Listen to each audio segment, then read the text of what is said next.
আসসালামু আলাইকুম প্রিয় দর্শক, সবাই কেমন আছেন? ভালো আছেন? আজকে আসলাম ধানে বীজ সার দেওয়ার জন্য। আমাদের বড় ভাই কেন খাটছে, দেখো পান পাতা হয়েছে। ঠিক আছে, সবাই দেখবে। আর এই ধান আছে আমার ধান গাছ পরিপূর্ণ হয়ে গেছে আলহামদুলিল্লাহ।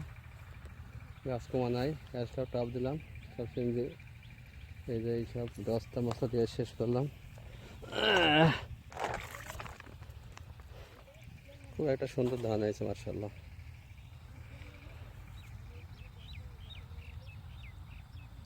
এখন মনীষ কত ভাই? 300? 300 350 হয়। মাঠে মাঠে তাই না? ওই যে 350 কালামারে দিলাম পেঁয়াজ হয়।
বিশাল একটা মাঠের ধামড়ে দেওয়ার কইলের মাঠের জমি।